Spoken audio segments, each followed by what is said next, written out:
നമസ്കാരം. പ്രൈം ടൈമിലേക്ക് എല്ലാ പ്രേക്ഷകർക്കും സ്വാഗതം. ഇന്നത്തെ വാർത്താ ദിനത്തിൽ പുറത്തു വന്ന വളരെ പ്രധാനപ്പെട്ട വാർത്തകളെല്ലാം ഇനിയുള്ള 1 മണിക്കൂർ സമയം പ്രേക്ഷകർക്ക് മുമ്പിലേക്ക് എത്തും. പ്രൈം ടൈം വിശദമായ റിപ്പോർട്ടുകളിലേക്ക് കടക്കുകയാണ്. ആദ്യം കരിപ്പൂരിലേക്കാണ്. കരിപ്പൂർ വിമാനത്താവളത്തിൽ ഈന്തപ്പഴ പാക്കറ്റിനുള്ളിൽ ഒളിപ്പിച്ച് കടത്താൻ ശ്രമിച്ച 35 ലക്ഷം രൂപയുടെ സ്വർണം പിടികൂടി.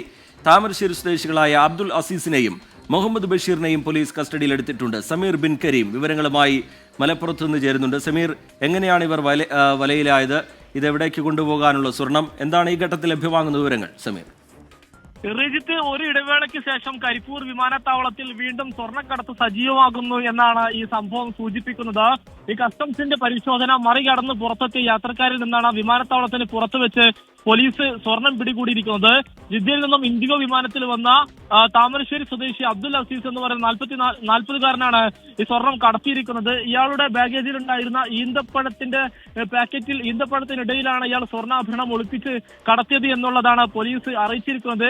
വിമാനത്താവളത്തിന് പുറത്ത് ഇയാളെ കസ്റ്റഡി എടുക്കുകയായിരുന്നു. അപ്പോൾ ഇയാളെ വിശദമായി ചോദ്യം ചെയ്തെങ്കിലും ഇയാൾ കുറ്റം സമ്മതിക്കാൻ തയ്യാറായില്ല.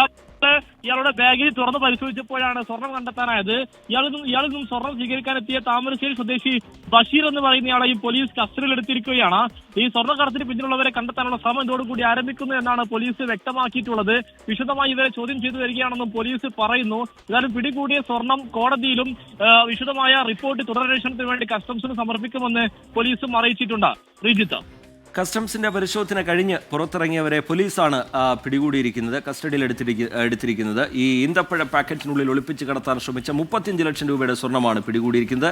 താമരശ്ശേരി സ്വദേശികളായ 2 പേർ പിടിയിലായിട്ടുണ്ട്. സമീർ ബിൻ കരീം മലപ്പുറത്ത് നിന്ന് വിശദാംശങ്ങൾ പങ്കുവയ്ക്കുകയായിരുന്നു. തിരുവനന്തപുരം മെഡിക്കൽ കോളേജ് ആശുപത്രി ലാബിൽ പരിശോധനയ്ക്കായി എത്തിച്ച ശരീരഭാഗങ്ങൾ കാണാതായ സംഭവത്തിൽ ആക്രിക്കാരനെതിരെ കേസെടുക്കില്ല. ഇയാളെ ചോദ്യം ചെയ്ത ശേഷം പോലീസ് വിട്ടയച്ചു. സുജിത് സുരേന്ദ്രൻ വിവരങ്ങളുമായി തിരുവനന്തപുരത്ത് നിന്ന് ചേരുന്നുണ്ട്. സുജിത്ത്, എന്താണ് ഇതുമായി ബന്ധപ്പെട്ട് പോലീസ് ഏറ്റവും ഒടുവിലായി വിശദീകരിക്കുന്നത്? സുജിത്ത്. ഇന്ന് ഉച്ചയോടുകൂടിയാണ് ഈ സംഭവം പുറത്തറിയുന്നത്. പോലീസ് ഉടൻ തന്നെ പരിശോധന നടത്തി ഈ യാത്രക്കാരനെ പോലീസ് കസ്റ്റഡിയിലെടുക്കുകയായിരുന്നു. കസ്റ്റഡിയിലെടുത്ത് ചോദ്യം ചെയ്തതിൽ നിന്നും കൂടുതൽ അട്ടിമറിയൊന്നും സംഭവിച്ചതല്ല. ഇയാൾ ആക്രി സാധനങ്ങളാണ് എന്ന് കരുതിയാണ് ഈ സാമ്പിളുകൾ നിറച്ചിരുന്ന പാട്ടയാണ് ഇയാൾ എടുത്തത്. അത് ശേഖരിച്ചുകൊണ്ട് പോവുകയായിരുന്നു. തുടർന്നാണ് ഈ പരിശോധനയ്ക്കായി ഈ സാമ്പിൾ ശേഖരിക്കാൻ വേണ്ടി ലാബ് അധികൃതർ എത്തിയപ്പോഴാണ്, ലാബിൽ നിന്നും ജീവനക്കാരെത്തിയപ്പോഴാണ് ഇത് കാണാതായത് എന്ന വിവരം അറിഞ്ഞത്. ഉടൻ തന്നെ പോലീസിൽ പരാതി നൽകുകയായിരുന്നു. തുടർന്ന് പോലീസ് നടത്തിയ അന്വേഷണത്തിലാണ് ഇയാൾ പിടിയിലായത്. കൂടുതൽ ചോദ്യം ചെയ്ത ശേഷമാണ് പോലീസ് ഇയാളുടെ വിവരങ്ങളൊക്കെ ശേഖരിച്ച ശേഷം പറഞ്ഞയക്കുകയായിരുന്നു. മറ്റൊന്ന്, ഇത് കേസെടുക്കുകയാണെങ്കിൽ ഈ ലാബിലേക്ക് കൊണ്ടുവന്ന ഈ സാമ്പിളുകൾ അത്രയും കോടതിയിലേക്ക് ഹാജരാക്കേണ്ട ഒരു സാഹചര്യം ഉണ്ടാവും. അങ്ങനെ വരുമ്പോൾ ഈ പരിശോധനാ ഫലങ്ങൾ അടക്കം വൈകുന്ന ഒരു സാഹചര്യത്തിലേക്ക് എത്തും. ഇതൊക്കെ കൊണ്ട് തന്നെയാണ് കേസ് രജിസ്റ്റർ ചെയ്യേണ്ട ഒരു സാഹചര്യം ഇല്ല എന്ന് പോലീസ് മനസ്സിലാക്കിയത്. ഈ സാമ്പിളുകളൊക്കെ തന്നെ ആശുപത്രിയിൽ ലാബിലേക്ക് തിരികെ എത്തിച്ചിട്ടുമുണ്ട്. 4 തിയേറ്ററുകളിലായി നടന്ന ഓപ്പറേഷനുകളിൽ ശേഖരിച്ച 17 സാമ്പിളുകളാണ് എത്തിച്ചത്. ഈ സാമ്പിളുകളാണ് ഇന്ന് അലക്ഷ്യമായി ഒരു ലാബിലെ ഗ്രേഡ് 1 ജീവനക്കാരനായ അജയൻ എന്ന് പറയുന്ന ആൾ ഇത് ലാബിൽ എത്തിച്ചത്. അദ്ദേഹം അലക്ഷ്യമായി അവിടെ ഒരു സ്റ്റെയർ കേസിൽ ഇത് വെച്ചിട്ട് പോവുകയായിരുന്നു. എല്ലാ ദിവസവും സാധാരണ ഇത്തരം എത്തിക്കുന്ന സാമ്പിളുകൾ കൃത്യമായി ലാബിൽ ബോധ്യപ്പെടുത്തിയ ശേഷമാകും, അത് നൽകിയ ശേഷമാകും മടങ്ങാറുള്ളത്. എന്നാൽ ഇന്ന് ഏത് സാഹചര്യത്തിലാണ് ഇദ്ദേഹം ഇത് അവിടെ ഉപേക്ഷിച്ചിട്ട് അല്ലെങ്കിൽ ഇത് അലക്ഷ്യമായി ഇത്തരത്തിൽ കൈകാര്യം ചെയ്തിട്ട് പോയതെന്ന് മനസ്സിലായിട്ടില്ല എന്നാണ് പതോളജി വിഭാഗം മേധാവി അറിയിച്ചിട്ടുള്ളത്. എന്തായാലും ഈ ലാബിലേക്ക് തിരികെ ലഭിച്ചിരിക്കുന്ന ഈ സാമ്പിളുകൾക്കൊന്നും തന്നെ വേറെ മറ്റു പ്രശ്നങ്ങളൊന്നുമില്ല. അത് തകരാറിലായിട്ടില്ല. ഇത് പരിശോധനയ്ക്ക് വിധേയമാക്കാൻ സാധിക്കുന്ന ഒരു അവസ്ഥയിൽ തന്നെയാണ് ഉള്ളത്. ഇത് റിസൾട്ടിനെ ഒന്നും തന്നെ ബാധിക്കില്ല എന്നാണ് അറിയിച്ചിട്ടുള്ളത്. എന്തായാലും ആ കാര്യങ്ങളിൽ രോഗികൾ ആശങ്കപ്പെടേണ്ട ഒരു സാഹചര്യവും ഇല്ല എന്നാണ് മനസ്സിലാക്കാൻ സാധിച്ചിട്ടുള്ളത്. ശരി, സുജിത് സുരേന്ദ്രൻ തിരുവനന്തപുരത്ത് നിന്ന് വിശദാംശങ്ങൾ നൽകുകയായിരുന്നു. കളമശ്ശേരി പോളിടെക്നിക് കോളേജിലെ കഞ്ചാവ് കേസിൽ പ്രധാന പ്രതി കൊല്ലം സ്വദേശിയായ 3ാം വർഷ വിദ്യാർത്ഥി. കഞ്ചാവ് എത്തിച്ചത് ഇയാൾക്ക് വേണ്ടിയെന്ന് പിടിയിലായ ആഷിക്കും ഷാലിക്കും മൊഴി നൽകി. ഒളിവിൽ പോയ കൊല്ലം സ്വദേശിക്കായി പോലീസ് അന്വേഷണം ഊർജിതമാക്കിയിട്ടുണ്ട്. കളമശ്ശേരി പോളിടെക്നിക് കോളേജ് ഹോസ്റ്റലിലേക്ക് കഞ്ചാവ് എത്തിച്ചത് ഇന്ന് പിടിയിലായ ആഷിക്കും ഷാലിക്കുമാണ്. ഇരുവരും കോളേജിലെ പൂർവ്വ വിദ്യാർത്ഥികൾ. മുൻപും സമാനമായ രീതിയിൽ ഹോസ്റ്റലിലേക്ക് കഞ്ചാവ് എത്തിച്ചിട്ടുണ്ടെന്ന് പ്രതികൾ മൊഴി നൽകിയിട്ടുണ്ട്. ഹോസ്റ്റലിലെ കൊല്ലം സ്വദേശിയുടെ നിർദ്ദേശപ്രകാരമാണ് കഞ്ചാവ് എത്തിച്ചത്. ഇയാൾക്കായി പോലീസ് അന്വേഷണം ഊർജിതമാക്കിയിട്ടുണ്ട്. KSU പ്രവർത്തകനായ ആദിലടക്കമുള്ളവർ അന്വേഷണ പരിധിയിൽ ഇപ്പോഴുമുണ്ടെന്ന് തൃക്കാക്കര ACP രണ്ടുപേരുടെയും പരിശോധിക്കുക. കാരണം ഇല്ലായിരുന്നു അവർ അവകാശപ്പെടുന്നു. നമ്മൾ ചെല്ലുമ്പോഴും നമ്മളോട് കണ്ടിട്ടില്ല. അപ്പോൾ അതുകൊണ്ട് അവരുടെ പങ്ക് കൃത്യമായിട്ട് നമ്മൾ അന്വേഷിച്ച് വെളിവായിൽ മാത്രം അതിനകത്ത് ചേർക്കും. ഇതുവരെ നമുക്കതിനെ സപ്പോർട്ട് ചെയ്യുന്ന എവിഡൻസ് ഒന്നും കിട്ടിയിട്ടില്ല. ഓഫർ നൽകിയാണ് കളമശ്ശേരി പോളിടെക്നിക് ഹോസ്റ്റലിൽ കഞ്ചാവ് വിൽപ്പന നടക്കുന്നതെന്ന് വിദ്യാർത്ഥികൾ മൊഴി നൽകിയിട്ടുണ്ട്. മുൻകൂറായി പണം നൽകിയാൽ 500 രൂപയുടെ കഞ്ചാവ് 300 രൂപയ്ക്ക് ലഭിക്കുന്നതാണ് ഓഫർ. വരും ദിവസങ്ങളിൽ കേസിൽ കൂടുതൽ അറസ്റ്റുകൾ ഉണ്ടാകും. വിഷ്ണു സുരേഷ്, 24 കൊച്ചി. കളമശ്ശേരി പോളിടെക്നിക് കോളേജ് ഹോസ്റ്റലിലെ കഞ്ചാവ് കേസിൽ പിടിയിലായ യൂണിയൻ ജനറൽ സെക്രട്ടറി അഭിരാജിനെ SFI പുറത്താക്കി. പോളിടെക്നിക് SFI യൂണിറ്റിന്റേതാണ് തീരുമാനം. ലഹരിക്കെതിരെ കോളേജിൽ പരിശോധന നടത്തണമെന്നാവശ്യപ്പെട്ട് പ്രിൻസിപ്പൽ നൽകിയ പരാതിയും ഇന്ന് പുറത്തുവന്നു. പോളിടെക്നിക് കോളേജ് ഹോസ്റ്റലിലെ ലഹരിവേട്ടയ്ക്ക് ആധാരം പ്രിൻസിപ്പൽ അജു തോമസ് നൽകിയ പരാതിയാണ്. 12-ാം തീയതിയാണ് DCPക്ക് പരാതി നൽകിയത്. 14-ാം തീയതി നടക്കുന്ന ഹോളി ആഘോഷത്തിലേക്ക് മദ്യവും മയക്കുമരുന്നും എത്തിക്കാൻ വിദ്യാർത്ഥികൾ ശ്രമിക്കുന്നുണ്ടെന്ന് പ്രിൻസിപ്പൽ DCPക്ക് നൽകിയ പരാതിയിൽ പറയുന്നു. പോലീസ് പരിശോധനയും പ്രിൻസിപ്പൽ ആവശ്യപ്പെട്ടു. 9 ഗ്രാം കഞ്ചാവുമായി പിടിയിലായ യൂണിയൻ ജനറൽ സെക്രട്ടറി അഭിരാജിനെ SFI പുറത്താക്കി. പിടിയിലായ ഷാലിക്ക് KSU പ്രവർത്തകനാണെന്നും SFI സംസ്ഥാന നേതൃത്വം ആരോപിച്ചു. ഇവിടെ പിടിക്കപ്പെട്ട ആഷിഖും അതിനെ തുടർന്ന് ഇന്നിവിടെ പിടിക്കപ്പെട്ടിട്ടുള്ള മുഴുവൻ പേരും 3 പേരെ ഇന്നിപ്പോൾ അറസ്റ്റ് ചെയ്ത് ജയിലിൽ കിടക്കുന്ന 3 പേരും KSUവിന്റെ നേതാക്കന്മാരാണ്. ഹോസ്റ്റലിൽ മുൻപും വ്യാപകമായി മയക്കുമരുന്ന് എത്തിയിട്ടുണ്ടെന്നാണ് പോലീസ് കണ്ടെത്തൽ. തുടർ പരിശോധനകൾക്കും സാധ്യതയുണ്ട്. വിദ്യാർത്ഥികളുടെ ഡിമാൻഡ് അനുസരിച്ചാണ് പുറത്തുനിന്ന് ഹോസ്റ്റലിലേക്ക് കഞ്ചാവ് എത്തിച്ചിരുന്നത്. 24 കൊച്ചി. കേരളത്തിലെ ലഹരി മാഫിയയുടെ രാഷ്ട്രീയ രക്ഷാകർതൃത്വം CPIM ഏറ്റെടുത്തിരിക്കുകയാണെന്ന് പ്രതിപക്ഷ നേതാവ് VD സതീശൻ. ലഹരിക്കെതിരെ ഒറ്റക്കെട്ടായാണ് പ്രവർത്തിക്കേണ്ടതെന്നും സംഘടനയുടെ കൊടിയുടെ നിറമല്ല നോക്കേണ്ടതെന്നും മന്ത്രി MB രാജേഷ് പ്രതികരിച്ചു. SFI നേതൃത്വത്തിൽ ഇതിൻ്റെ എന്താണ് ഇത് പലതരത്തിലുള്ള സെയിലാണ് അവിടെ നടക്കുന്നത്. വലിയ ക്വാണ്ടിറ്റി കൊണ്ടുവന്നിട്ട് സെയിൽ നടക്കുകയാണ്. അതിന് SFI നേതാക്കളെ പിടിച്ചതിന് പറയില്ലേ, SFI നേതാക്കൾ പിടിയിലായി കഴിഞ്ഞാൽ പറയില്ലേ, ഇത് ഒന്നാമത്തെ സംഭവമാണ്. അവർ കുറ്റവാളികളാണ്, തെറ്റ് ചെയ്തവരാണ് എന്ന് SFI സംസ്ഥാന സെക്രട്ടറി തന്നെ പറഞ്ഞല്ലോ. പിന്നെ ഇവർക്ക് മന്ത്രിമാർക്ക് എന്താ എത്ര വിഷമം? ലഹരി വിപത്തിനെതിരായി ശക്തമായ നടപടികൾ പോലീസും എക്സൈസും ചേർന്ന് നടത്തിക്കൊണ്ടിരിക്കുകയാണ്. ഇതിനെതിരായ ബോധവൽക്കരണം ഒറ്റക്കെട്ടായിട്ട് നടത്തേണ്ടതാണ്. ഈ സന്ദർഭം നമ്മളെല്ലാം ഒരുമിച്ച് നിൽക്കേണ്ടതാണ്.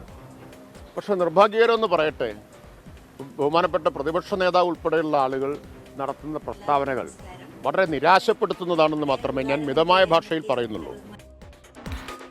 സംസ്ഥാനത്തെ ലഹരി വ്യാപനത്തിൽ പോലീസിനെ വിമർശിച്ച് ഗീവർഗീസ് മാർ കൂറിലോസ്. ലഹരിക്കെതിരെ പോലീസ് മുൻകരുതൽ എടുക്കണമായിരുന്നുവെന്ന് ഗീവർഗീസ് മാർ കൂറിലോസ് 24-നോട് പറഞ്ഞു. 1-2 പേരെ പിടികൂടിയിട്ട് കാര്യമില്ല, ചെറിയ അളവിൽ കഞ്ചാവ് പിടികൂടിയിട്ടുണ്ട് എന്ന കളമശ്ശേരി പോളിടെക്നിക് കോളേജ് പ്രിൻസിപ്പലിന്റെ പ്രതികരണം ബാലിശമാണെന്നും ഗീവർഗീസ് മാർ കൂറിലോസ് പറഞ്ഞു. ഇതിൻ്റെ വ്യാപനം തടയണമെങ്കിൽ, ഇതില്ലാതെയാകണമെങ്കിൽ കേരള സമൂഹം ഒന്നിച്ചു നിന്ന് ഈ വിപത്തിനെ നേരിടേണ്ടതുണ്ട്. പ്രധാനപ്പെട്ട പ്രശ്നം നമ്മൾ ചെറിയ 1-2 പേരെ അവിടെ ഇവിടെ പിടിച്ചുകൊണ്ടൊന്നും കാര്യമായിട്ടില്ല. നല്ലൊരു ഹണ്ട് ഇക്കാര്യത്തിൽ നടത്തേണ്ടതുണ്ട്. ഇതിൻ്റെ സോഴ്സ്, ഉറവിടം എവിടെയാണെന്ന് കണ്ടുപിടിച്ച് അവിടെയാണ് നമ്മൾ സ്ട്രൈക്ക് ചെയ്യേണ്ടത്. നമ്മുടെ മികച്ച പോലീസാണ്. എന്തുകൊണ്ടാണ് ഇതുവരെ ഇതിനെ ടാക്കിൾ ചെയ്യാൻ പറ്റാത്തത് എന്ന് ചോദിച്ചാൽ ഒരു ലാക്ക് ഓഫ് പൊളിറ്റിക്കൽ വില്ലാണ്. രോഗമുണ്ടാകുമ്പോൾ ചികിത്സിക്കുന്നതല്ല, രോഗം വരാതിരിക്കാനായിട്ട് നമുക്ക് മുൻകരുതൽ എടുക്കുവാൻ സാധിക്കുമായിരുന്നു. ആ മുൻകരുതലുകൾക്കൊക്കെ കുറവുകൾ സംഭവിച്ചിട്ടുണ്ട്. അതിൻ്റെയും വരാതെ എടുക്കേണ്ട മുൻകരുതലുകൾ സമയത്തെടുത്ത് ഈ വിപത്തിനെ നേരിടാനായിട്ട് നമുക്ക് സാധിക്കണം. അല്ലെങ്കിൽ നമുക്ക് പിടിച്ചാൽ കിട്ടില്ലാത്ത ഒരു തരത്തിലാണ് ഇത് മുന്നോട്ട് നീങ്ങുന്നത് എനിക്ക് തോന്നുന്നു. നമ്മുടെ നിയമങ്ങൾ ഒത്തിരി മാറാനുണ്ട്. ചെറിയ ക്വാണ്ടിറ്റിയിലൊക്കെ ഇത് സ്ഥിരമായിട്ട് നടക്കുന്നുണ്ട്. പക്ഷേ ഇത്രയും വലിയ ക്വാണ്ടിറ്റിയിൽ ആദ്യമാണ്. വളരെ ലാഘവത്തോടു കൂടി അദ്ദേഹം പറയുന്നതായിട്ട് എനിക്ക് തോന്നി. വളരെ അപ്രതീക്ഷിതമായിരുന്നു. ഒരു പ്രിൻസിപ്പലിന് യോജിച്ച പ്രസ്താവനയല്ലായിരുന്നു അദ്ദേഹം. അപ്പോൾ അതിനു മുമ്പ് ഇത് അറിയാമായിരുന്നു എന്നാണ് ഇത് സൂചിപ്പിക്കുന്നത്. YS അഭിനന്ദ് കൊച്ചിയിൽ നിന്ന് വിശദാംശങ്ങളുമായി ചേരുന്നുണ്ട്. അഭിനന്ദ്, ഈ ലഹരി കേസുകളുടെ എണ്ണം കൂടി വരുന്നു എന്നുള്ളത് എക്സൈസിൻ്റെ തന്നെ കണക്കാണ്. ഈ ലഹരി ഉപയോഗിച്ചുള്ള അക്രമങ്ങൾ, അതുമായി ബന്ധപ്പെട്ടുള്ള കേസുകൾ അതൊക്കെ പെരുകുന്ന സാഹചര്യം, പ്രായപൂർത്തിയാകാത്ത കുട്ടികൾ പോലും അതിന് അടിമയായി മാറുന്ന സാഹചര്യം, അതിനൊക്കിടയിൽ ഈ ലഹരിയുടെ കണ്ണിയും അതിൻ്റെ ശൃംഖല തുടങ്ങുന്നത് എവിടെ നിന്നാണ്? ആ വലിയ റാക്കറ്റിനെ പൂട്ടണം എന്നുള്ള ആവശ്യം സമൂഹത്തിൽ നിന്ന് പൊതുവായി ഉയരുന്നതാണ്. ഗീവർഗീസ് മാർ കൂറിലോസ് പറയുന്നത് എന്താണ്? പോലീസിനെ വിമർശിക്കാനുള്ള സാഹചര്യം എന്താണ്? അഭിനന്ദ്.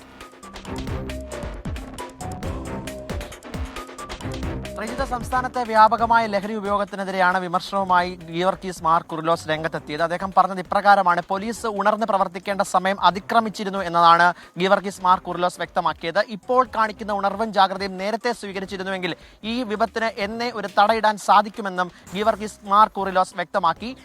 ഇപ്പോൾ പോലീസിനെതിരെ രൂക്ഷമായ വിമർശനവും ഇതിനോടൊപ്പം തന്നെ ഗീവർഗീസ് മാർ കുറിലോസ് 24-നോട് പ്രതികരിക്കുകയും ചെയ്തു. അവർ പറഞ്ഞത് ഇപ്പോൾ കാണിക്കുന്ന സംവിധാനങ്ങൾ ഇപ്പോൾ പോലീസിനെ സംബന്ധിച്ചോളം മികച്ച പോലീസ് സംവിധാനമുള്ള ഒരു സ്ഥലമാണ് കേരളം എന്ന് അവകാശപ്പെടുന്നിടത്ത് എന്തുകൊണ്ട് ഇത്തരത്തിലുള്ള ലഹരി വ്യാപനം രൂക്ഷമായി വർദ്ധിക്കുന്ന സാഹചര്യം ഉണ്ടാകുന്നുവെന്നും ഗീവർഗീസ് മാർ കുറിലോസ് ചൂണ്ടിക്കാണിക്കുന്ന സാഹചര്യമുണ്ടായി. പിന്നെ കളമശ്ശേരി പോളിടെക്നിക് കോളേജിലെ പ്രിൻസിപ്പലിന്റെ പരാമർശത്തിനെതിരെയും രൂക്ഷമായ ഒരു പ്രതികരണം നടത്തി. അദ്ദേഹത്തിന് ഈ കളമശ്ശേരി പ്രിൻസിപ്പലിന്റെ പ്രതികരണത്തിനോട് ഇതിനോടകം തന്നെ സമൂഹ മാധ്യമങ്ങളിൽ വലിയ രീതിയിൽ തന്നെ അദ്ദേഹത്തിനെ അപമാനിക്കുന്ന രീതിയിലൊക്കെയുള്ള കമന്റുകൾ അടക്കം വന്നിട്ടുണ്ടായിരുന്നു. കാര്യം അദ്ദേഹത്തിന്റെ പ്രതികരണം അത്രത്തോളം ബാലിഷമാണെന്ന് ഗീവർഗീസ് മാർ കുറിലോസും ചൂണ്ടിക്കാണിക്കുന്ന സാഹചര്യം ഉണ്ടായി. പറഞ്ഞത് ഇപ്രകാരമാണ്: നേരത്തെയും ലഹരി ഉപയോഗിക്കുന്നു അല്ലെങ്കിൽ ചെറിയ തോതിൽ കഞ്ചാവ് ഉപയോഗിക്കുന്നു എന്നൊരു പ്രിൻസിപ്പൽ നേരിട്ട് പ്രതികരിച്ചത് ഏതർത്ഥത്തിലാണെന്നും കുറിലോസ് ചൂണ്ടിക്കാണിക്കുന്ന സാഹിത്യത്തെ സമകാലിക വിഷയങ്ങളുമായൊക്കെ ബന്ധപ്പെട്ട ഒരുപാട് തരത്തിലുള്ള പ്രതികരണങ്ങൾ പല സമയങ്ങളിൽ പല തവണ നടത്തിയിട്ടുള്ള ആൾ കൂടിയാണ് മുൻ ബിഷപ്പ്.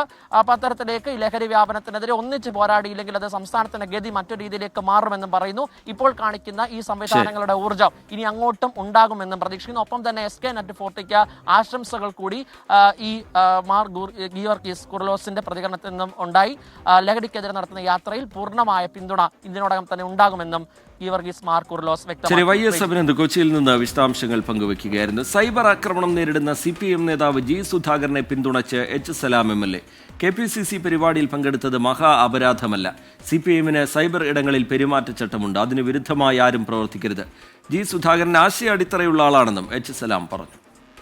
KPCC-യിലെ ഒരു പരിപാടിയിൽ സഖാവ് G. സുധാകരൻ പങ്കെടുത്തു എന്നുള്ളതൊരു ഒരു വലിയ മഹാ അപരാധമൊന്നുമല്ല. അപ്പം അവിടെ സഖാവ് G. സുധാകരൻ പോയി എന്നുള്ളതുകൊണ്ട് KPCC ഈ ഒരു പരിപാടി പങ്കെടുത്തു എന്നുള്ളതുകൊണ്ട് G. സുധാകരൻ കമ്മ്യൂണിസ്റ്റ് അല്ലാതാവുന്നില്ല. അദ്ദേഹത്തെ ഏതെങ്കിലും ഒരു പരിപാടിയിൽ പങ്കെടുത്തിട്ടോ അല്ലെങ്കിൽ ആരെങ്കിലും സ്വാധീനിച്ചിട്ടോ അദ്ദേഹത്തിന് രാഷ്ട്രീയമായി എന്തെങ്കിലും വ്യത്യാസമൊന്നും ഉണ്ടാക്കാൻ പറ്റുന്ന ആളല്ല. അത്രയും ആശയ അടിത്തറയുള്ള ആളാണ്. അദ്ദേഹത്തെ ഇങ്ങനെ സാമൂഹ്യ മാധ്യമം വഴി ഇതുപോലെ ആക്രമിക്കേണ്ട കാര്യം അതിനകത്ത് വരുന്നില്ല.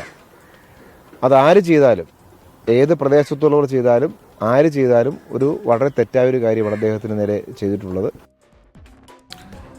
മനീഷ് മഹിവാൽ വിവരങ്ങളുമായി ആലപ്പുഴയിൽ നിന്ന് ചേരുന്നുണ്ട്. മനീഷ്, ഈ G. സുധാകരൻ കോൺഗ്രസ് വേദിയിലെത്തിയതിന് പിന്നാലെ, KPCC വേദിയിലെത്തിയതിന് പിന്നാലെ വലിയ രീതിയിലുള്ള സൈബർ ആക്രമണം നേരിടേണ്ടി വരുന്നുണ്ട്. സമൂഹ മാധ്യമങ്ങളിൽ അത് വലിയ ചർച്ചയായി മാറുന്നുണ്ട്. അതിനിടയിലാണ് H. സലാമിന്റെ പിന്തുണ. അദ്ദേഹം വിശദീകരിക്കുന്നത് എന്താണ്? മനീഷ് മഹിവാൽ.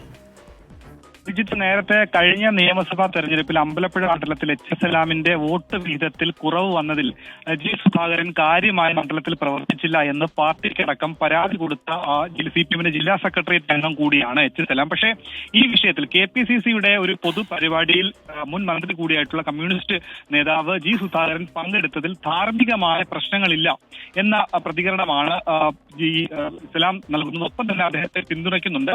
അദ്ദേഹം ഒരു കാരണവശാലും അദ്ദേഹത്തിന്റെ രാഷ്ട്രീയപരമായ ചാഞ്ചാട്ടം അദ്ദേഹത്തിന് ഉണ്ടാകില്ല. CPIM സംഘടിപ്പിക്കുന്ന പരിപാടിയിൽ കോൺഗ്രസ് നേതാക്കളെയും ക്ഷണിച്ചിട്ടുണ്ട്. ഒരു പൊതു സാമൂഹ്യ വിഷയങ്ങളാക്കിയുള്ള പരിപാടിയിൽ പങ്കെടുക്കുന്നതിൽ തെറ്റില്ല. ഒപ്പം തന്നെ പാർട്ടി സഖാക്കൾക്ക് ഒരു താക്കീത് കൂടി അദ്ദേഹം നൽകുന്നുണ്ട്. ഇത്തരത്തിൽ പാർട്ടിക്ക് ഈ സോഷ്യൽ മീഡിയയിൽ പ്രവർത്തിക്കുന്നതിൽ ചില മാനദണ്ഡങ്ങളുണ്ട്, ഒരു ചട്ടക്കൂടുണ്ട്. ആ ചട്ടക്കൂട് മറന്നുകൊണ്ട് പ്രവർത്തിക്കാൻ പാടില്ല. ഒപ്പം തന്നെ G. സുധാകരന് ഏതെങ്കിലും തരത്തിലുള്ള ചാഞ്ചാട്ടം ഇങ്ങനെയുള്ള ഒരു കൂടിക്കാഴ്ചയിലും കൂടെ ഉണ്ടാകില്ല എന്നുള്ള ഒരു പിന്തുണ കൂടിയാണ്. ശരി, G. സുധാകരന് പിന്തുണ അറിയിക്കുകയാണ് H. സലാം. കോൺഗ്രസ് വേദിയിൽ G. സുധാകരൻ എത്തിയതിന് പിന്നാലെ സൈബർ ഇടത്തിലടക്കം വിമർശനം ശക്തമായ പശ്ചാത്തലത്തിൽ കൂടിയാണ് അദ്ദേഹത്തിന്റെ പ്രതികരണം എന്നത് ശ്രദ്ധേയമാണ്. ചെറിയൊരു ഇടവേളയിലേക്ക് നമ്മൾ പോവുകയാണ്. ഇടവേളയ്ക്ക് ശേഷം മറ്റു വാർത്തകൾ, പതിവ് സെഗ്മെന്റുകളൊക്കെ കാത്തിരിക്കുന്നുണ്ട്. ഒരുപാട് പ്രേക്ഷകർ വിവിധ വാർത്തകളുമായി ബന്ധപ്പെട്ടുള്ള കമന്റുകളും അറിയിക്കുന്നുണ്ട്. അതിൽ തന്നെ ഈ ലഹരി വ്യാപനവുമായി ബന്ധപ്പെട്ട് അവരുടെ ആശങ്ക, നടുക്കം, ഈ കളമശ്ശേരി പോളിടെക്നിക് ഹോസ്റ്റലിലെ കഞ്ചാവ് വെട്ടയുമായി ബന്ധപ്പെട്ട് പുറത്തുവരുന്ന വിവരങ്ങളിലെ ആശങ്ക, ഇതൊക്കെ പ്രേക്ഷകർ രേഖപ്പെടുത്തുന്നുണ്ട്. സമയത്തിനനുസരിച്ച് ആ കമന്റുകളും പ്രേക്ഷകർക്ക് മുമ്പിലേക്ക് വായിക്കാം. സെക്രട്ടേറിയറ്റിന് മുന്നിൽ സമരം ചെയ്യുന്ന ആശാ വർക്കേഴ്സിനെതിരെ നടപടി കടുപ്പിച്ച് സർക്കാർ. സെക്രട്ടേറിയറ്റ് ഉപരോധം നടത്തുന്ന തിങ്കളാഴ്ച ആശമാർക്ക് പാലിയേറ്റീവ് കെയർ ആക്ഷൻ പ്ലാനിന് പരിശീലനം നൽകണമെന്നാവശ്യപ്പെട്ട് സർക്കാർ ഉത്തരവിറക്കി. സമരക്കാർക്കെതിരെ അധിക്ഷേപ പരാമർശവുമായി CPM നേതാവ് EP ജയരാജൻ ഇന്ന് രംഗത്തെത്തി. അതിനിടെ ആശാ വർക്കേഴ്സിന് സംസ്ഥാന സർക്കാർ അനുവദിച്ച ഫെബ്രുവരി മാസത്തെ ഓണറേറിയം അക്കൗണ്ടുകളിൽ ലഭിച്ചു തുടങ്ങി. ആശാ വർക്കേഴ്സിന്റെ സമരം 34-ാം ദിവസത്തിലേക്ക് കടക്കുമ്പോഴാണ് പുതിയ അധിക്ഷേപം. CPIM കേന്ദ്ര കമ്മിറ്റി അംഗം EP ജയരാജനാണ് സമരത്തിനെതിരെ രംഗത്തെത്തിയത്. സേവന സന്നദ്ധരായിട്ടുള്ളവരെ വഴിതെറ്റിപ്പിച്ച് ഈ സേവന രംഗത്ത് നിന്ന് അവരെ പിൻവലിപ്പിക്കാൻ ശ്രമിക്കുന്ന ഈ ചില ദുഷ്ടശക്തികളുടെ ദുഷ്ടലാക്കോട് കൂടിയിട്ടുള്ള ഒരു സമരമാണിത്. EP ജയരാജന്റെ പരാമർശത്തിനെതിരെ ആശാ വർക്കേഴ്സ് രൂക്ഷമായ ഭാഷയിൽ രംഗത്തെത്തി. ഞങ്ങൾക്ക് ഞങ്ങളുടെ അവകാശത്തിന് വേണ്ടിയാണ് ഞങ്ങൾ ഇവരുടെ കൂടെ ഇവിടെ വന്ന് സമരത്തിന് ചെയ്തത്. അത് പറഞ്ഞ വ്യക്തിക്ക് ദുഷ്ടശക്തി എന്താണെന്ന് അവർക്ക് അറിയത്തില്ലല്ലോ. അവർ ഞങ്ങളെ ഇങ്ങനെ ആശമാരെ ഇങ്ങനെ ഇട്ട് പന്ത് തട്ടുമ്പോൾ അവർക്ക് തട്ടാവുണ്ട്. ദുഷ്ടശക്തികളെന്ന് പറയുന്ന ഈ വ്യക്തിക്ക് എന്ത് അവകാശമാണുള്ളത്? ഞങ്ങൾ 2 കൈയും 2 കാലുമുള്ള വ്യക്തികളാണ്. ഈ ദുഷ്ടശക്തികളെന്ന് വരുന്ന അല്പമെങ്കിലും മനസാക്ഷിയുള്ള ആൾക്കാരാണെന്ന് ഞങ്ങൾക്ക് ഇവിടെ ഐക്യദാർഢ്യം പറയാൻ വരുന്നത്. സമരത്തിൽ പങ്കെടുത്തുകൊണ്ടിരുന്ന പാലോട് സ്വദേശിനിയായ അനിതകുമാരിക്ക് ജപ്തി നോട്ടീസ് വന്നു. കേരള ബാങ്കിൽ നിന്നാണ് ജപ്തി നോട്ടീസ്. സത്യം പറഞ്ഞാൽ എനിക്ക് ജീവിക്കണോ മരിക്കണോ എന്ന് പോലും അറിഞ്ഞൂടാത്തൊരു സാഹചര്യമാണ്. കിടക്കാടാണ് നഷ്ടപ്പെട്ടു പോകുന്നത്. അത് മറ്റൊരാളോട് പറയാൻ പറ്റുന്ന കാര്യങ്ങളല്ല.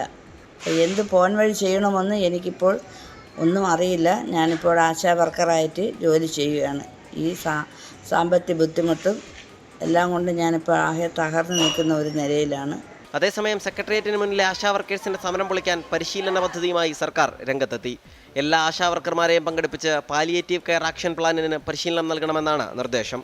24 തിരുവനന്തപുരം.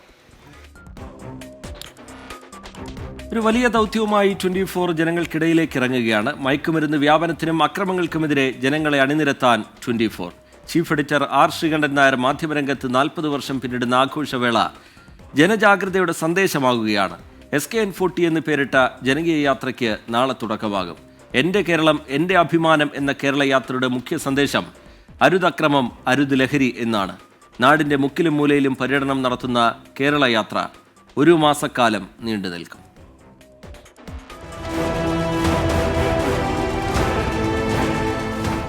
R. ശ്രീകണ്ഠൻ നായർ എന്ന മാധ്യമപ്രവർത്തകനെ മലയാളി അറിഞ്ഞത് പഠനകാലത്തെ കലാകൗമുദി ഫീച്ചറുകളിലൂടെയാണ്.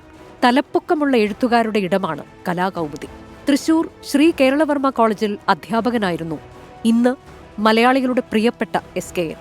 അക്കാലത്ത് അധ്യാപക ജോലി രാജിവെച്ച് ആകാശവാണിയിലെത്തി. പിന്നീട് മലയാള ദൃശ്യമാധ്യമ രംഗത്തെ തുടക്കക്കാരിൽ ഒരാളായി. ദൂരദർശനിലെ ജസ്റ്റ് എ മിനിറ്റും ഏഷ്യാനെറ്റിലെ നമ്മൾ തമ്മിലും ജനമേറ്റെടുത്തു. കേരളത്തിലെ ക്യാമ്പസുകൾ ഇപ്പോൾ ഒരു പുതിയ പ്രതിഭാസമാണ്. പാതിരാ നേരത്ത് മെഴുകുതിരി വെട്ടത്തിൽ പരീക്ഷയിൽ ജയിക്കുമോ പരീക്ഷയിൽ തോക്കുമോ എന്നറിയാൻ ഒരു പുതിയ ബോർഡ്, ഓജോ ബോർഡ്. ഈ ഓജോ ബോർഡ് പരീക്ഷ കാരണം പല പെൺകുട്ടികൾക്കും മനോവിഭ്രാന്തി ഉണ്ടായെന്നും പരാതി കേൾക്കുന്നു. ഏഷ്യാനെറ്റിന് പിന്നാലെ സൂര്യ TVയിലും സംവാദ അവതാരകനായി. സംവാദങ്ങൾ ചിലപ്പോ ആടിനെ പട്ടിയാക്കിയെന്ന് വരും. അത് ഇവിടെ നടക്കില്ല. നേരിന്റെ കല്ലുകൾ കാണിച്ചു തരാൻ ഞാൻ വരികയാണ്. മലയാള മനോരമയുടെ ദൃശ്യമാധ്യമത്തിലേക്കുള്ള ചുവടുവയ്പ്പിന് നേതൃപരമായ പങ്കുവഹിച്ചു. വൈകാതെ ഫ്ലവേഴ്സ് എന്ന ജനപ്രിയ ചാനലിന് തുടക്കമിട്ടു. വളരെ സന്തോഷമുള്ള ഒരു നിമിഷത്തിലാണ് ഞാൻ നിങ്ങളോട് സംസാരിക്കുന്നത്. കുറച്ചധികം കാലമായി ഒരു വാർത്താ ചാനലിന്റെ വരവ് നിങ്ങൾ പ്രതീക്ഷിച്ചിരിക്കുകയായിരുന്നു. ഫ്ലവേഴ്സിന് പിന്നാലെ തുടങ്ങിയ 24ഉം പ്രേക്ഷക പിന്തുണയിൽ അധികം വൈകാതെ മുന്നിലെത്തി. വളർച്ചയുടെ കാലത്തും മനുഷ്യരെ ചേർത്ത് പിടിക്കാൻ 24 ശ്രമിച്ചു. ഇതാ ഇക്കാലത്ത് വരുന്നു SKN.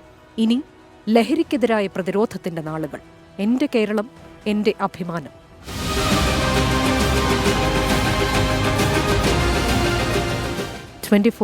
കൊച്ചി. എൻ്റെ കേരളം എൻ്റെ അഭിമാനം എന്ന കേരള യാത്രയുടെ മുഖ്യ സന്ദേശം നേരത്തെ നമ്മൾ സൂചിപ്പിച്ചതുപോലെ അരുത് അക്രമം അരുത് ലഹരി എന്നുള്ളതാണ്. വലിയൊരു ദൗത്യമാണ് 24നെ സംബന്ധിച്ചിടത്തോളം. നാടിൻ്റെ മുക്കിലും മൂലയിലും നിങ്ങളുടെ നാട്ടിലുമൊക്കെ ഈ പര്യടനമെത്തും. ജനങ്ങളുടെ പൂർണ്ണ പിന്തുണ ഈ 24ൻ്റെ ഈ ദൗത്യത്തിനുണ്ടാകും എന്ന് ഞങ്ങൾക്ക് ഉറപ്പുണ്ട്. അടുത്ത റിപ്പോർട്ടിലേക്ക് കടക്കുകയാണ്. കൊല്ലം ആശ്രാമം ശ്രീകൃഷ്ണ സ്വാമി ക്ഷേത്രോത്സവത്തിന്റെ ഭാഗമായുള്ള പൂരം വെടിക്കെട്ടിന് ജില്ലാ ഭരണകൂടം അനുമതി നിഷേധിച്ചു. തഹസിൽദാർ, ജില്ലാ ഫയർ ഓഫീസർ, പോലീസ് എന്നിവരുടെ റിപ്പോർട്ടിന്റെ അടിസ്ഥാനത്തിലാണ് നടപടി. R. അരുൺരാജ് വിവരങ്ങളുമായി കൊല്ലത്ത് നിന്ന് ചേരുന്നുണ്ട്. അരുൺരാജ്, വിശദാംശങ്ങൾ എന്താണ് അരുൺരാജ്? ശ്രീജിത്ത്, ആശ്രമം ശ്രീകൃഷ്ണസ്വാമി ക്ഷേത്രത്തിലെ ഉത്സവത്തിന്റെ ഭാഗമായി ഏപ്രിൽ 15 നടക്കുന്ന കൊല്ലം പൂരത്തിനോടനുബന്ധിച്ച് നടക്കുന്ന വെടിക്കെട്ടിനാണ് ഇപ്പോൾ നിലവിൽ അപേക്ഷ നിരസിച്ചിട്ടുള്ളത്. ഈ ദിവസം രാത്രി 7 മണി മുതൽ 9 മണി വരെ വെടിക്കെട്ട് നടത്തുന്നതിനാണ് ക്ഷേത്ര ഉപദേശക സമിതി ജില്ലാ ഭരണകൂടത്തെ സമീപിച്ചത്. പക്ഷേ കൊല്ലം സിറ്റി പോലീസ് മേധാവിയുടെയും തഹസിൽദാരുടെയും ഫയർ ആൻഡ് റെസ്ക്യൂ റിപ്പോർട്ടുകൾ എല്ലാം കണക്കിലെടുത്തുകൊണ്ടാണ് വെടിക്കെട്ടിനും സ്ഫോടക വസ്തുക്കൾ സൂക്ഷിക്കുന്നതിനുമുള്ള അനുയോജ്യമായ സ്ഥലവും പരിമിതിയും ഇവിടെ ഇല്ല എന്ന് കണക്കിലാക്കിക്കൊണ്ട് ഇപ്പോൾ അനുമതി നിഷേധിച്ചു. അറിയിച്ചിരിക്കുന്നത്. ഈ സാഹചര്യത്തിൽ കൊല്ലം പൂരത്തിന് ഇത്തവണ വെടിക്കെട്ട് ഉണ്ടാകില്ല. നിലവിലെ സാഹചര്യത്തിൽ ഒരു കാരണവശാലും ഇത് നടത്താൻ കഴിയാത്തതാണ് എന്നുള്ളതാണ് നിലവിൽ ജില്ലാ ഭരണകൂടം മനസ്സിലാക്കുന്നത്. കൊല്ലം പൂരം നടക്കുന്ന ആശ്രമം മൈതാനം നഗരത്തിന്റെ മധ്യഭാഗത്ത് സ്ഥിതി ചെയ്യുന്നതാണെന്നും ഫ്ളാറ്റുകളും ജനവാസ മേഖലയും ഉള്ളതാണെന്നും 10,000-കണക്കിന് ആളുകൾ പൂരത്തിനെത്താൻ സാധ്യതയുള്ളതിനാൽ ഈ വെടിക്കെട്ട് നടത്തുന്നത് സുരക്ഷാ കാരണങ്ങളാൽ മാറ്റി നിർത്തണം എന്നുള്ളതായിരുന്നു ഈ റിപ്പോർട്ട്. ഈ റിപ്പോർട്ടിന്റെ അടിസ്ഥാനത്തിലാണ് ജില്ലാ ഭരണകൂടം വെടിക്കെട്ടിന് ഇപ്പോൾ അനുമതി നിഷേധിച്ചിട്ടുള്ളത്. ആർ അരുൺരാജ് കൊല്ലത്ത് നിന്ന് വിശദാംശങ്ങൾ നൽകുകയായിരുന്നു. എറണാകുളത്ത് നിന്ന് കൊച്ചിയിൽ നിന്ന് പുറത്തു വരുന്ന ഒരു വിവരം, അത് യാത്രാരേഖകളില്ലാത്ത കെനിയൻ സ്വദേശികൾ അറസ്റ്റിലായിരിക്കുന്നു എന്നുള്ളതാണ്. കളമശ്ശേരി പോലീസാണ് ഇവരെ അറസ്റ്റ് ചെയ്തിരിക്കുന്നത്. ഇവർക്ക് താമസിക്കാൻ ഫ്ളാറ്റ് സൗകര്യം, ഫ്ളാറ്റ് വാടകയ്ക്ക് നൽകിയ കെട്ടിട ഉടമയും കേസിൽ പ്രതിയായിട്ടുണ്ട്. ഈ കെനിയൻ സ്വദേശികളെ റിമാൻഡ് ചെയ്തിട്ടുണ്ട്. മറ്റൊന്ന് കായിക ലോകത്ത് നിന്ന് വരുന്ന വാർത്തയാണ്. അത് വനിതാ പ്രീമിയർ ലീഗ് ഫൈനലിൽ ഡൽഹി ക്യാപിറ്റൽസിനെതിരെ മുംബൈ ഇന്ത്യൻസ് ക്യാപ്റ്റൻ ഹർമൻപ്രീത് കൗറിന് അർദ്ധ സെഞ്ചുറി സ്വന്തമാക്കാൻ കഴിഞ്ഞിരിക്കുന്നു. 33 പന്തിലാണ് മുംബൈ ക്യാപ്റ്റൻ അർദ്ധ സെഞ്ചുറിയിലേക്ക് എത്തിയിരിക്കുന്നത്. അടുത്ത റിപ്പോർട്ടിലേക്ക്. കൈക്കൂലി വാങ്ങുന്നതിനിടെ Indian Oil Corporation deputy general manager പിടിയിലായിരിക്കുന്നു. അലക്സ് മാത്യുവിനെയാണ് വിജിലൻസ് അറസ്റ്റ് ചെയ്ത് ലോഡ് ലഭിക്കാനായി പണം നൽകണമെന്ന് പലതവണ ആവശ്യപ്പെട്ടതായി പരാതിക്കാരൻ മനോജ് പറയുന്നു. മനോജിന്റെ വാക്കുകളിലേക്ക് ആദ്യം. തീരെ നിവൃത്തിയില്ലാതെയാണ് ഇത്രയും ഉയർന്ന പോസ്റ്റിലിരിക്കുന്ന ഒരാൾക്കെതിരെ ഞാൻ പരാതി കൊടുക്കുന്നത്. ഞാൻ പറഞ്ഞു, സാർ ഇനി എൻ്റെ അടുത്ത് ചോദിക്കരുത്, എൻ്റെ ഇത്രയേ ഉള്ളൂ, അത് ഉള്ള ഇടന്ന് പറഞ്ഞ് പുള്ളി പിടിച്ചു വാങ്ങിച്ചങ്ങ് പോക്കറ്റ് വെക്കുകയാണ് ചെയ്തത്. ഇത്രയും പൈസയോട് ആക്രാന്തമുള്ള ഒരു മനുഷ്യനെ കണ്ടിട്ടില്ല. ഇദ്ദേഹത്തെ പോലെ ഒരാൾ ഇന്ത്യൻ ഓയിലില്ല. 2 ലക്ഷം രൂപ പുള്ളി എൻ്റെ ഉണ്ടായിരുന്നു. അത് ഇന്നത്തെ കളക്ഷൻ ഞാൻ കുറച്ച് നേരത്തെ വന്നപ്പോൾ എടുത്തുകൊണ്ട് വന്നു. 10 ലക്ഷം രൂപയാണ് എൻ്റെ അടുത്ത് ചോദിച്ചത്. അത് ചോദിച്ചത് അത് ഞാൻ കൊടുക്കാൻ ഒക്കൂല എന്ന് പറഞ്ഞത് പുള്ളി കുറച്ച് കസ്റ്റമറെ ട്രാൻസ്ഫർ ചെയ്യുകയും ചെയ്തു. പക്ഷേ ഈ ട്രാൻസ്ഫർ ചെയ്യുന്ന ഉദ്യോഗസ്ഥനും അറിയില്ല ഇങ്ങനെ ഒരു നാടകം ഇതിൻ്റെ പിന്നിൽ നടക്കുന്നത്. അജീഷ് ജയകുമാർ വിശദാംശങ്ങളുമായി തിരുവനന്തപുരത്ത് നിന്ന് ചേരുന്നുണ്ട്. അജീഷ്, ഈ കൈക്കൂലിക്കാരൻ വലയിലാവുന്നത് എങ്ങനെ? അജീഷ്. റീജിത്ത്, ഈ ഡീലർ, അതായത് ഇന്ത്യൻ ഓയിൽ കോർപ്പറേഷൻ്റെ ഡീലർ, വൃന്ദാവനം ഇന്ത്യൻ സർവീസിൻ്റെ ഡീലർ മനോജ് കൊല്ലം കടക്കലിലാണ് ഇദ്ദേഹത്തിൻ്റെ ഏജൻസി ഉള്ളത്. ഇദ്ദേഹം തിരുവനന്തപുരം കവടിയാർ സ്വദേശിയാണ്. ഇദ്ദേഹത്തിൻ്റെ സ്റ്റോക്കുകൾ നൽകുന്നത് ഈ IOCയുടെ എറണാകുളം DGM ആയിട്ടുള്ള അലക്സ് മാത്യു ആണ്. ഇദ്ദേഹത്തിൻ്റെ നിർദ്ദേശം അനുസരിച്ച് എത്ര ലോഡ് അടക്കമുള്ള കാര്യങ്ങൾ നൽകണമെന്നുള്ള തീരുമാനിക്കുന്നത്. ഇതനുസരിച്ചിട്ട് മുമ്പും ഇയാൾ പലതവണ കൈക്കൂലി നൽകിയിട്ടുണ്ടെന്ന് പറയുന്നു. പക്ഷേ ഈ സമീപകാലത്തായിട്ട് ഇയാൾ 10 ലക്ഷം രൂപ ആവശ്യപ്പെട്ടുവെന്നാണ് മനോജ് പറയുന്നത്. ഈ 10 ലക്ഷം രൂപ നൽകിയില്ലെങ്കിൽ ഈ ഏജൻസിയിലെ ജീവനക്കാരെ സ്ഥലം മാറ്റുമെന്ന് ഭീഷണിപ്പെടുത്തി. ഈ സ്ഥലം മാറ്റിക്കഴിഞ്ഞാൽ ഇയാളുടെ ഏജൻസിയിലേക്ക് വരുന്ന ലോഡിൻ്റെ എണ്ണം കുറയും, ഇയാളുടെ കച്ചവടം കുറയും, സ്ഥാപനം മോശമായ നിലയിലേക്ക് മാറും. അതുകൊണ്ടാണ് ഈ കൈക്കൂലി നൽകാമെന്ന് തീരുമാനിക്കുകയും 2 ലക്ഷം രൂപ ആദ്യം കൊടുക്കാൻ വേണ്ടി തീരുമാനിക്കുകയും ചെയ്തത്. ആദ്യം CBI ആയിരുന്നു സമീപിച്ചത്. CBI ആണ് പറഞ്ഞത് വിജിലൻസിനെ വിവരം അറിയിക്കാൻ നിർദ്ദേശിച്ചത്. തുടർന്നാണ് തിരുവനന്തപുരം വിജിലൻസ് യൂണിറ്റിനെ വിവരം അറിയിച്ചത്. അവരുടെ നിർദ്ദേശപ്രകാരമായിരുന്നു 2 ലക്ഷം രൂപ കൊടുക്കാൻ തീരുമാനിച്ചത്. അങ്ങനെയാണ് ഈ അലക്സ് മാത്യു ഈ മനോജിന്റെ കവടിയാറുള്ള വീട്ടിലേക്ക് വരുന്നത്. ഈ 2 ലക്ഷം രൂപ കൈമാറുന്നതിനിടയിലാണ് വിജിലൻസ് സംഘം പിടികൂടിയിട്ടുള്ളത്. വിജിലൻസ് DYSPയുടെ നേതൃത്വത്തിലാണ് അലക്സ് മാത്യുവിനെ പിടികൂടിയിട്ടുള്ളത്. ഇയാൾ ഇന്ത്യൻ ഓയിൽ കോർപ്പറേഷന്റെ എറണാകുളം ഡെപ്യൂട്ടി ജനറൽ മാനേജറാണ്. എന്തായാലും ഈ അലക്സ് മാത്യുവിനെ വിജിലൻസ് സംഘം അറസ്റ്റ് ചെയ്തിട്ടുണ്ട്. അതിന്റെ നടപടിക്രമങ്ങൾ ഇപ്പോഴും നടന്നു വരികയാണ്. ശരി, അജീഷ് ജയകുമാർ വിശദാംശങ്ങൾ നൽകുകയായിരുന്നു തിരുവനന്തപുരത്ത് നിന്ന്. കരുവന്നൂർ സഹകരണ ബാങ്ക് കള്ളപ്പണക്കേസിൽ കുറ്റപത്രം സമർപ്പിക്കാനിരിക്കെ അന്വേഷണ ചുമതലയുണ്ടായിരുന്ന യൂണിറ്റിൽ നിന്നും ഡെപ്യൂട്ടി ഡയറക്ടർ P രാധാകൃഷ്ണനെ മാറ്റി. നിലവിൽ തമിഴ്നാട്ടിൽ സേവനമനുഷ്ഠിക്കുന്ന രാജേഷ് നായർക്കാണ് പകരം ചുമതല. അതേസമയം K രാധാകൃഷ്ണൻ MPയെ ചോദ്യം ചെയ്യുന്നതിലെ കാലതാമസം മൂലം അന്തിമ കുറ്റപത്രം സമർപ്പിക്കുന്നതിൽ പ്രതിസന്ധിയുണ്ട്. കരുവന്നൂർ സഹകരണ ബാങ്ക് കള്ളപ്പണക്കേസുമായി ബന്ധപ്പെട്ട നിർണായക സമയത്താണ് EDയിൽ തലകൾ ഉരുളുന്നത്. അന്വേഷണ ചുമതലയുണ്ടായിരുന്ന യൂണിറ്റിൽ നിന്നും ഡെപ്യൂട്ടി ഡയറക്ടർ P രാധാകൃഷ്ണനെ അപ്രധാനമായ മറ്റൊരു യൂണിറ്റിലേക്ക് മാറ്റി. എന്നാൽ മാറ്റിയതിന്റെ കാരണം ഇനിയും വ്യക്തമല്ല. നേരത്തെ സ്വർണ്ണക്കടത്ത് കേസിൽ ED അന്വേഷണ വിവരങ്ങൾ ചോർന്നതിൽ ആരോപണ വിധേയനായ ഉദ്യോഗസ്ഥനാണ് P രാധാകൃഷ്ണൻ. P രാധാകൃഷ്ണന് പകരം കരുവന്നൂർ കേസ് അന്വേഷിക്കുന്ന യൂണിറ്റിന്റെ തലപ്പത്തേക്ക് നിലവിൽ തമിഴ്നാട്ടിൽ സേവനമനുഷ്ഠിക്കുന്ന രാജേഷ് നായരെ നിയോഗിച്ചിട്ടുണ്ട്. ED കൊച്ചി യൂണിറ്റിന്റെ പുതിയ അഡീഷണൽ ഡയറക്ടറായി രാകേഷ് കുമാർ സുമൻ ഈ മാസം 20-ന് ചുമതലയേൽക്കും. അതേസമയം ആലത്തൂർ MP CPIM മുതിർന്ന നേതാവുമായ K രാധാകൃഷ്ണനെ ചോദ്യം ചെയ്യുന്നതിലെ കാലതാമസം മൂലം അന്തിമ കുറ്റപത്രം സമർപ്പിക്കുന്നതിൽ പ്രതിസന്ധി രൂപപ്പെട്ടിട്ടുണ്ട്. പാർലമെന്റ് സമ്മേളനം അവസാനിച്ച ശേഷം ഹാജരാകാമെന്നാണ് K രാധാകൃഷ്ണൻ അറിയിച്ചിട്ടുള്ളത്. സമ്മേളനം തീരാൻ ഏപ്രിൽ ആദ്യവാരമാകും എന്നതിനാൽ അന്തിമ കുറ്റപത്രം സമർപ്പിക്കുന്നത് നീണ്ടേക്കും. എസ് ശ്രീകാന്ത്, 24, തിരുവനന്തപുരം. കയ്യേറ്റങ്ങൾക്കെതിരായ ഏറ്റവും പ്രധാനപ്പെട്ട നടപടിയാണ് ഇടുക്കി ചൊക്രമുടിയിലേതെന്ന് റവന്യൂ മന്ത്രി കെ രാജൻ. ഇടുക്കിയിലെ കയ്യേറ്റങ്ങൾ കണ്ടെത്തി നടപടി സ്വീകരിക്കാൻ പ്രത്യേക സംഘത്തെ നിയോഗിക്കും.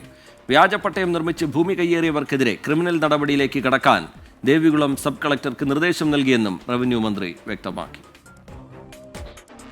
ചൊക്രമുടിയിൽ കയ്യേറിയ സർക്കാർ ഭൂമി തിരിച്ചുപിടിക്കാൻ സഹായകമായത് പ്രത്യേക അന്വേഷണ സംഘത്തിന്റെ റിപ്പോർട്ടാണെന്ന് റവന്യൂ മന്ത്രി കെ രാജൻ. കലക്ടർ നൽകിയ റിപ്പോർട്ടനുസരിച്ച് സമീപകാലത്ത് അനുവദിച്ച പട്ടയങ്ങൾ ഉപയോഗിച്ചല്ല കയ്യേറ്റം നടന്നത്. കോടതി ഇടപാടുകൾ മുന്നിൽ കണ്ട് എല്ലാ പരിശോധനകളും പൂർത്തിയാക്കിയാണ് സർക്കാർ നടപടി. ഏതുന്നതനായാലും ഒരു കയ്യേറ്റക്കാരനെയും സംരക്ഷിക്കില്ലെന്നും കെ രാജൻ. ചക്രമുടിയിലെ അനധികൃത കയ്യേറ്റവും നിർമ്മാണ പ്രവർത്തനങ്ങളും അന്വേഷിക്കുന്നതിന് ജില്ലാ കളക്ടർക്ക് നിർദ്ദേശം നൽകിക്കൊണ്ട് റവന്യൂ വകുപ്പ് മന്ത്രി തന്നെ നിർദ്ദേശം നൽകി. ഇതിനെ തുടർന്ന് സബ് കളക്ടർ ജില്ലാ കളക്ടറുടെ മുമ്പാകെ ഒരു നിർദ്ദേശം സമർപ്പിക്കുകയുണ്ടായി. ചട്ടം ലംഘിച്ചതായി കണ്ടെത്തിയിട്ടാണ് എല്ലാ നടപടികളും ക്യാൻസൽ ചെയ്യാനുള്ള വളരെ പ്രധാനപ്പെട്ട നടപടി തീരുമാനിച്ചത്. ഒരാളെയും ഒരു കൈവശക്കാരനെയും സംരക്ഷിക്കാനുള്ള ഒരു താല്പര്യവും ഗവൺമെന്റിനില്ല. ചൊക്രമുടിയിൽ വ്യാജപട്ടയം നിർമ്മിച്ച് ഭൂമി കയ്യേറിയവർക്കെതിരെ ക്രിമിനൽ നടപടികളിലേക്ക് കടക്കാൻ ദേവികുളം സബ് കളക്ടർക്ക് റവന്യൂ മന്ത്രി നിർദ്ദേശം നൽകി. ചൊക്രമുടിയിൽ കയ്യേറ്റത്തിനായി ഉപയോഗിച്ച 4 പട്ടയങ്ങളാണ് റദ്ദാക്കിയത്. കറുപ്പുസ്വാമി, ഗുരുസ്വാമി, മണിവേൽ എന്നിവരുടെ പേരുകളിൽ അനുവദിച്ച പട്ടയങ്ങളാണ് റദ്ദാക്കിയത്. ഈ 4 പട്ടയങ്ങളുടെയും പട്ടയരേഖകളിലടക്കം ക്രമക്കേട് കണ്ടെത്തി. 1971 മുൻപ് തന്നെ ഈ പട്ടയഭൂമി അന്യാധീനപ്പെട്ടു പോയിരുന്നുവെന്നാണ് പ്രത്യേക അന്വേഷണ സംഘത്തിന്റെ കണ്ടെത്തൽ. 24 ഇടുക്കി. RSSനെതിരെ വീണ്ടും ആഞ്ഞടിച്ച് ഗാന്ധിജിയുടെ കൊച്ചുമകൻ തുഷാർ ഗാന്ധി. ഗോഡ്സെയെ ഒരു വട്ടം തൂക്കിലേറ്റിയെങ്കിൽ ചെയ്ത കാര്യങ്ങൾക്ക് RSSനെ 10 വട്ടം തൂക്കിലേറ്റണമെന്ന് തുഷാർ ഗാന്ധി പറഞ്ഞു. RSSനെ വിമർശിച്ചതിന് കേരളത്തിൽ പ്രതിഷേധമുണ്ടായത് അത്ഭുതകരമെന്നും തുഷാർ ഗാന്ധി. കാലിക്കറ്റ് സർവകലാശാല ക്യാമ്പസിൽ ഗാന്ധി ചെയർ അവാർഡ് ഏറ്റുവാങ്ങി സംസാരിക്കുമ്പോഴാണ് തുഷാർ ഗാന്ധി RSSനെതിരെ വീണ്ടും രംഗത്ത് വന്നത്. തനിക്കെതിരെ കേരളത്തിൽ പ്രതിഷേധമുണ്ടായത് അത്ഭുതകരമെന്നും BJP ഭരിക്കുന്ന സംസ്ഥാനങ്ങളിലാണ് പ്രതിഷേധമുണ്ടായതെങ്കിൽ അത്ഭുതമില്ല എന്നും തുഷാർ ഗാന്ധി. ഗോഡ്സെയെ ഒരു വട്ടമാണ് തൂക്കിലേറ്റിയതെങ്കിൽ RSS ചെയ്ത കാര്യങ്ങൾക്ക് അവരെ 10 വട്ടം തൂക്കിലേറ്റണമെന്നും തുഷാർ ഗാന്ധി.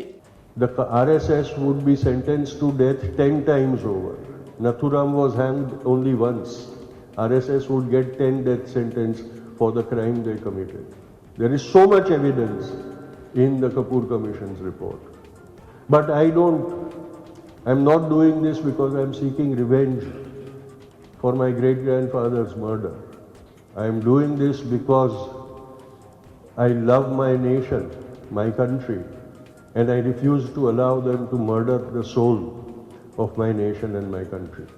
ഗാന്ധി ചെയർ സംഘടിപ്പിച്ച ചടങ്ങ് BJP അനുകൂല ജീവനക്കാരുടെ സംഘടനയായ Calicut university employees centre ബഹിഷ്കരിച്ചു.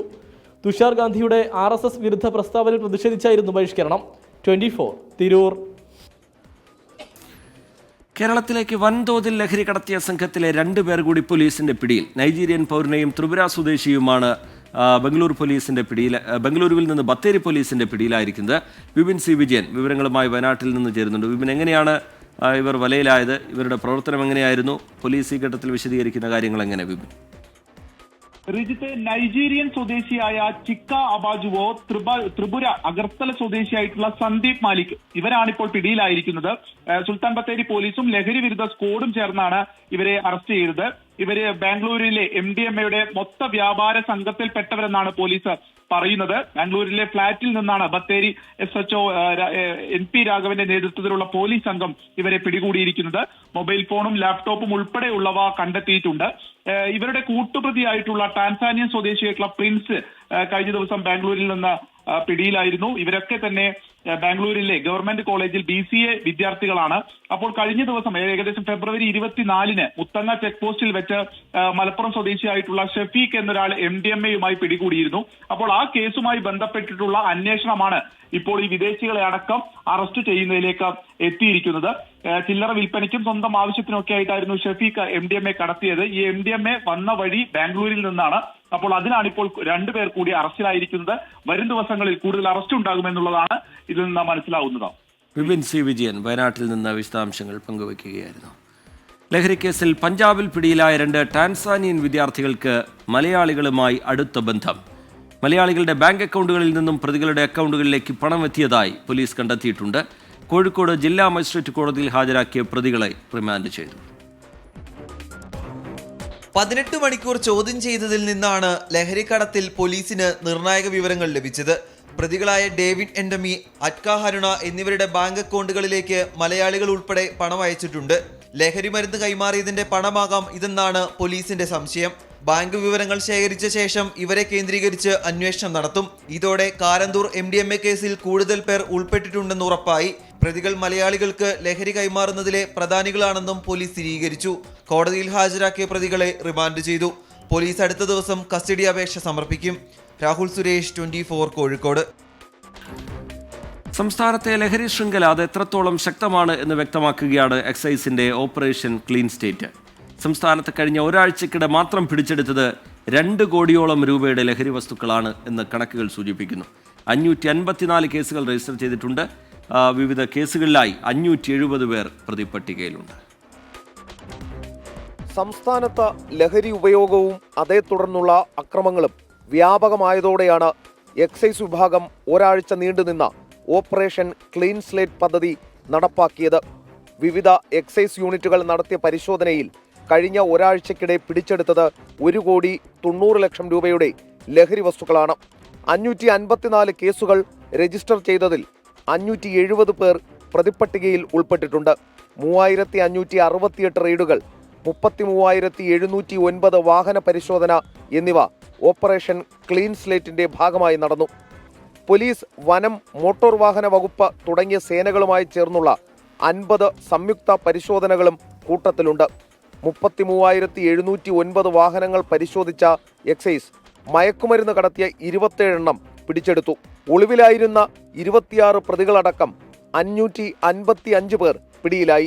Excise പരിശോധനയിൽ 64 gram MDMA, 25 gram methamphetamine, 39 gram heroin, 14 gram brown sugar, 12 gram nitrazepam ഗുളികകൾ എന്നിവ പിടികൂടിയിട്ടുണ്ട്.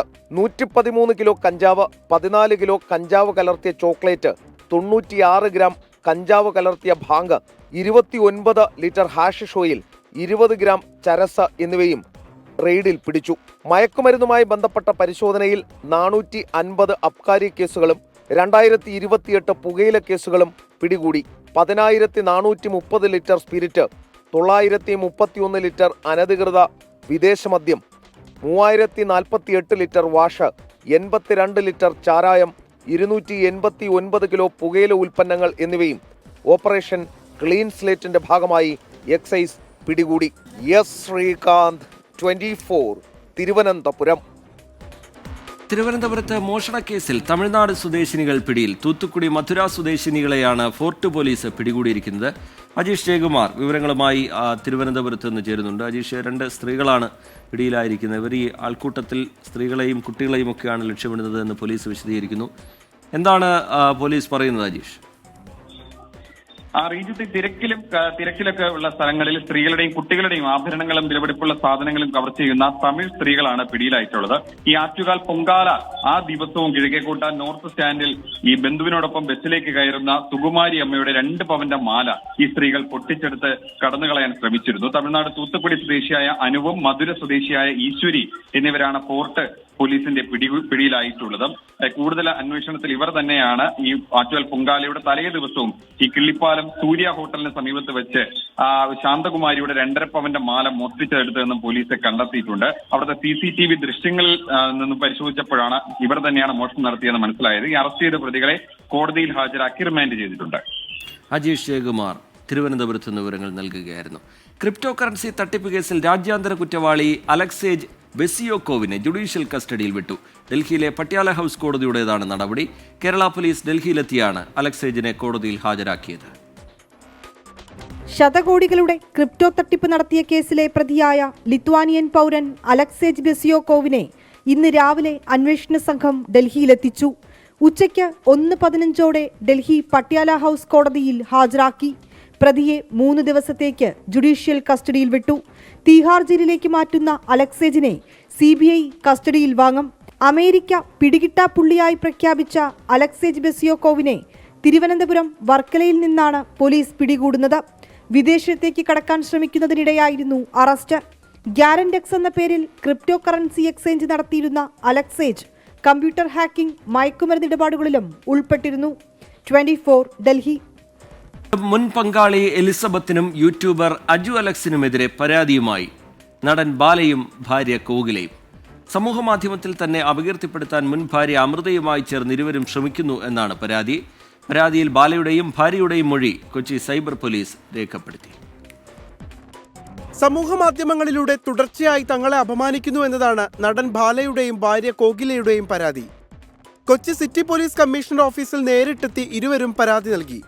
യൂട്യൂബർ അജു അലക്സുമായി ചേർന്ന് മുൻ പങ്കാളി എലിസബത്ത് നിരന്തരമായി അധിക്ഷേപിച്ചുവെന്നും 50 ലക്ഷം രൂപ ആവശ്യപ്പെട്ടപ്പോൾ നൽകാത്തതാണ് വിരോധത്തിന് പിന്നിലെന്നുമാണ് ബാലയുടെ പരാതി. ആർക്കെങ്കിലും പൈസ ഇല്ലെങ്കിൽ ഒരു മൊബൈൽ ഫോൺ വെച്ചിട്ട് എന്നെക്കുറിച്ച് മോശമായിട്ട് സംസാരിച്ചാൽ കാശുണ്ടാക്കാൻ പറ്റും. എന്തൊക്കെ ഹറാസ്മെന്റ്. ഇപ്പോൾ 1.5 വർഷം കഴിഞ്ഞിട്ട് ഇപ്പം ഏൻ വന്ന് പറയണം? ഇത്രയും നാൾ എലിസബത്ത് എവിടെ ഉണ്ടായിരുന്നു? 1.5 കൊല്ലം. ഇത് വലിയ തെളിവല്ലേ? ഭാര്യ കോകില നൽകിയ പരാതിയിൽ മുൻ ഭാര്യക്കെതിരെയും ആരോപണമുണ്ട്. பேச கூட எனக்கு ஒரு மாதிரி இருக்கு. நீங்கெல்லாம் இப்போ நீங்கள் போட்டால் கூட அது எப்படி சொல்கிறது, நெகட்டிவாக தான் அவங்க பேசுவாங்க. ஒரு கமெண்ட் கூட படிக்க முடியல, பார்க்க முடியல. அவ்வளோ அசிங்கமாக ரொம்ப கீழ்த்தனமாக பேசுகிறாங்க. ஏன்னா கமெண்ட் பண்ணுறது எல்லாமே ஒரு பொண்ணு ஒரு പയ്യനും தான். സ്ത്രീത്വത്തെ അപമാനിക്കുന്നതും വ്യക്തിപരമായി അവഹേളിക്കുന്ന രീതിയിലുമുള്ള വീഡിയോകളാണ് പ്രചരിക്കുന്നതെന്ന് അഭിഭാഷക. തുടർച്ചയായിട്ട് 1-2 ആഴ്ചയായി തുടർച്ചയായിട്ട് വീഡിയോ ചെയ്തുകൊണ്ട് ഇവരുടെ പേഴ്സണൽ ലൈഫിൽ ഇൻഫ്രിഞ്ച് ചെയ്യാനും അവരുടെ മനസ്സമാധാനം തകർക്കാനായിട്ട് കറക്റ്റായിട്ടൊരു സ്റ്റോക്കിംഗ് ആണ് ചെയ്തുകൊണ്ടിരിക്കുന്നത്. പരാതിയിൽ DCPയുടെ നിർദ്ദേശപ്രകാരം കൊച്ചി സിറ്റി സൈബർ പോലീസ് ഇരുവരുടെയും മൊഴി രേഖപ്പെടുത്തി. 24 കൊച്ചി. കൊല്ലം കടക്കൽ ക്ഷേത്രോത്സവത്തിലെ വിപ്ലവ ഗാനാലാപന വിവാദത്തിൽ വ്യാപക പ്രതിഷേധം. നാണം കെട്ട പാർട്ടിയായി CPIM മാറിയെന്ന് പ്രതിപക്ഷ നേതാവ് VD സതീശൻ പറഞ്ഞു. കടക്കൽ ക്ഷേത്രത്തിലെ വിപ്ലവഗാന വിവാദം വിശ്വാസത്തെ വ്രണപ്പെടുത്തുന്നതെന്ന് NK പ്രേമചന്ദ്രൻ MP പറഞ്ഞു. ക്ഷേത്രങ്ങളിലെ മാർക്സിസ്റ്റ് വൽക്കരണത്തിന് ദേവസ്വം ബോർഡ് മൗനാനുവാദം നൽകിയിരിക്കുന്നുവെന്ന് ഹിന്ദു ഐക്യവേദി കുറ്റപ്പെടുത്തി. കാണികൾ ആവശ്യപ്പെട്ട പ്രകാരമാണ് വിപ്ലവഗാനം ആലപിച്ചതെന്ന് ഗായകൻ അലോഷി യാദവ്.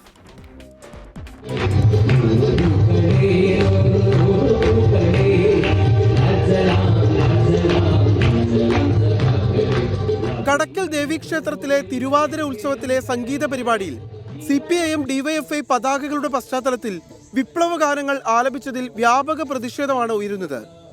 കേരളത്തിലെ CPIM എന്താണ് കാണിക്കുന്നതെന്ന് ചോദിച്ച പ്രതിപക്ഷ നേതാവ് VD സതീശൻ ഇത്തരം പരിപാടികൾ നടത്തുന്നതിലൂടെ BJPക്ക് CPIM വഴിയൊരുക്കുകയാണെന്നും ആരോപിച്ചു. നാണംകെട്ട പാർട്ടിയല്ലേ ഇത്? നാണംകെട്ട പാർട്ടി. അവിടെ അതിന്റെ പേരിൽ ഒരു സംഘർഷം ഉണ്ടായി BJPക്ക് സ്പേസ് ഉണ്ടാക്കി കൊടുക്കുകയാണ് ഇവരുടെ ലക്ഷ്യം. അമ്പലത്തിൽ പോയി ഇത് ചെയ്ത് അവിടെ സംഘർഷം ഉണ്ടാക്കി BJPക്ക് സ്പേസ് ഉണ്ടാക്കി കൊടുക്കുകയാണ്. ക്ഷേത്രങ്ങളിൽ CPIMന്റെ ആധിപത്യം സ്ഥാപിക്കാനുള്ള ശ്രമമെന്നും ഇത്തരം പരിപാടികൾ ക്ഷേത്രോത്സവങ്ങളെ മലീമസമാക്കുന്നുവെന്നും NK പ്രേമചന്ദ്രൻ MP. കേരളത്തിലെ ക്ഷേത്രങ്ങളിൽ പാർട്ടിയുടെ CPIMന്റെ സമഗ്രാധിപത്യം സ്ഥാപിക്കുക എന്ന വ്യക്തമായ രാഷ്ട്രീയ ലക്ഷ്യത്തോടുകൂടിയാണ് ശബരിമല സംഭവത്തിന് ശേഷം CPIMന്റെ നേതൃത്വത്തിൽ ആസൂത്രിതമായ നിലയിൽ ഇത്തരത്തിലുള്ള പരിപാടികൾ നടക്കുന്നു. ക്ഷേത്ര ആചാരങ്ങളെയും അനുഷ്ഠാനങ്ങളെയും തകർത്ത് ക്ഷേത്രങ്ങളെ കമ്മ്യൂണിസ്റ്റ് പാർട്ടിയുടെ ഓഫീസുകളും സമ്മേളന വേദിയുമാക്കിയതിന്റെ ഉദാഹരണമാണ് കടക്കലിലേതെന്ന് ഹിന്ദു ഐക്യവേദി മുഖ്യ രക്ഷാധികാരി KP ശശികല പ്രസ്താവനയിലൂടെ കുറ്റപ്പെടുത്തി. തന്റെ പരിപാടികളിൽ വിപ്ലവ ഗാനങ്ങളും ഉൾപ്പെടുമെന്ന് പരിപാടി ഏൽപ്പിച്ചവർക്കറിയാമെന്നും ഗാനത്തിനിടെ DYFI പതാക സ്ക്രീനിൽ വന്നതിൽ തനിക്ക് പങ്കില്ലെന്നും ഗായകൻ അലോഷി ആദം. അത് നോർമലി അവിടെ 10 ദിവസം നീണ്ടു നിൽക്കുന്ന പരിപാടിക്കായിട്ട് അവർ പ്രത്യേകം സെറ്റ് ചെയ്തിട്ടുള്ള വാളാണ് പിറകിലുള്ളത്. അതിന് ടെക്നീഷ്യൻ ആയിരിക്കണം ഈ പാട്ടിന് അനുയോജ്യമായത് ഇതായിരിക്കും എന്ന് കരുതി ഇട്ടിട്ടുള്ളത്. അല്ലാതെ എൻ്റെ ഒരു ഇതല്ല അത്. ക്ഷേത്രങ്ങളിലെ രാഷ്ട്രീയ പ്രവർത്തനം അനുവദിക്കില്ലെന്ന് വ്യക്തമാക്കിയ തിരുവിതാംകൂർ ദേവസ്വം ബോർഡ് വിജിലൻസ് SP-യോട് റിപ്പോർട്ട് ആവശ്യപ്പെട്ടു. സമിതിയുടെ നേതൃത്വത്തിൽ എന്തെങ്കിലും ചിഹ്നമോ പരിപാടികളോ നടത്തിയാൽ കൃത്യമായ നടപടി ഉണ്ടാകും. അന്വേഷണം ഞങ്ങൾ ഉപദേശക സമിതിക്ക് നോട്ടീസ് കൊടുത്തിട്ടുണ്ട്. ഞങ്ങളുടെ വിജിലൻസ് SP ഉണ്ട്. SP-യെ കൊണ്ട് അന്വേഷിപ്പിക്കുവാനും ഉത്തരവ് കൊടുത്തു. ക്ഷേത്ര ഉപദേശക സമിതിയോട് തിരുവിതാംകൂർ ദേവസ്വം ബോർഡ് വിശദീകരണവും തേടിയിട്ടുണ്ട്. വിവിധ ബ്യൂറോകൾക്കൊപ്പം 24 Kollam. SpaceX crew Dragon 10 വിക്ഷേപിച്ചു. ഇന്ന് പുലർച്ചെ ഇന്ത്യൻ സമയം 4:33 ഫ്ലോറിഡയിലെ കെന്നഡി സ്പേസ് സെന്ററിൽ നിന്നായിരുന്നു വിക്ഷേപണം. 4 ബഹിരാകാശ സഞ്ചാരികളാണ് ക്രൂ 10 പേടകത്തിൽ ഉള്ളത്. 4 പേർ അന്താരാഷ്ട്ര നിലയത്തിലേക്ക് എത്തുന്നതോടെ 9 മാസമായി തുടരുന്ന സുനിത വില്യംസ് അടക്കമുള്ളവർ ഭൂമിയിലേക്ക് തിരിക്കും.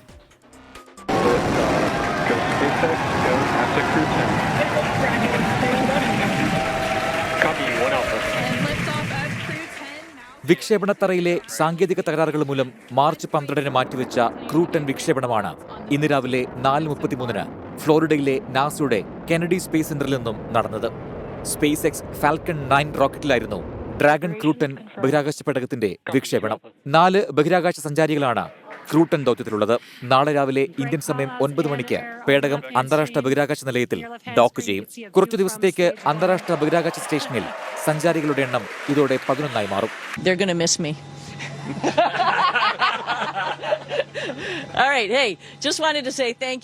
ഇപ്പോൾ അന്താരാഷ്ട്ര ബഹിരാകാശ നിലയത്തിലുള്ള സുനിത വില്യംസും ബുച്ച് വിൽമോറും അടക്കം 4 പേരുമായി നേരത്തെ ഡോക്ക് ചെയ്ത ക്രൂ 9 പേടകം മാർച്ച് 19 മടങ്ങുമെന്നാണ് നാസ അറിയിച്ചിട്ടുള്ളത്. ഫ്ലോറിഡയിൽ ഇവരെയും വഹിച്ചുകൊണ്ടുള്ള പേടകം കടലിൽ പതിക്കുന്ന സമയത്തെ കാലാവസ്ഥ പരിഗണിച്ച ശേഷം മാത്രമേ മടക്കയാത്രയുടെ കൃത്യമായ സമയം നിശ്ചയിക്കുകയുള്ളൂ. ബോയിംഗ് സ്റ്റാർലൈനർ പേടകത്തിന്റെ തകരാറ് മൂലം കഴിഞ്ഞ 9 മാസമായി അന്താരാഷ്ട്ര ബഹിരാകാശ നിലയത്തിൽ കുടുങ്ങിക്കിടക്കുകയായിരുന്നു സുനിത വില്യംസും ബുച്ച് വിൽമോറും. Research desk 24. പ്രൈം ടൈം അതിന്റെ അവസാന ഘട്ടത്തിലേക്ക് കടക്കുകയാണ്. ഇടവേള കഴിഞ്ഞ് തിരികെ എത്തുമ്പോൾ പതിവ് സെഗ്മെന്റിലേക്കാണ്. കാണാം വാൽകഷണം.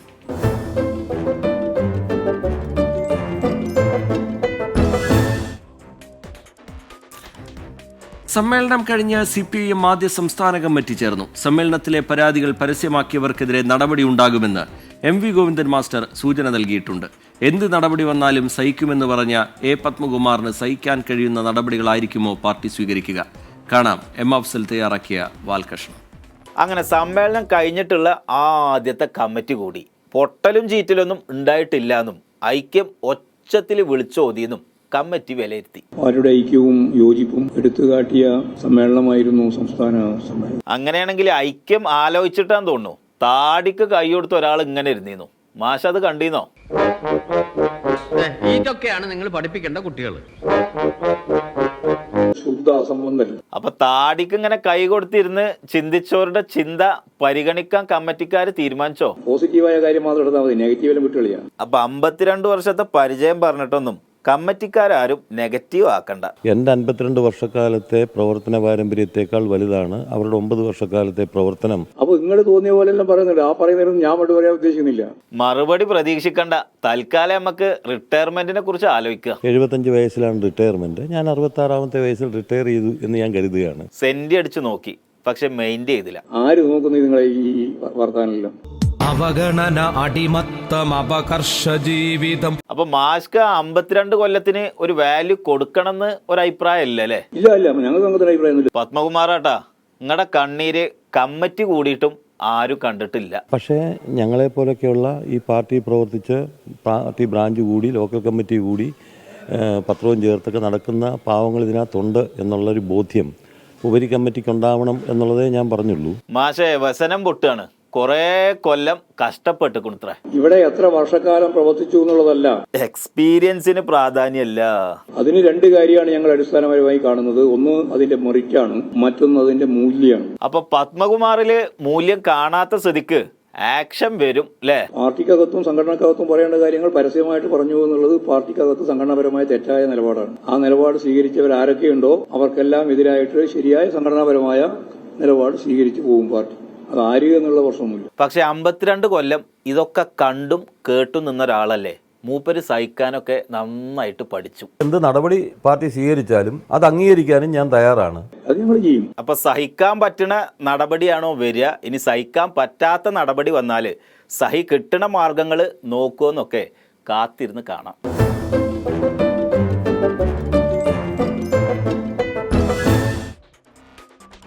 വാൽകഷണത്തോടെ ഇന്നത്തെ പ്രൈം ടൈമിന്റെ സമയം ഇവിടെ പൂർത്തിയാവുകയാണ്.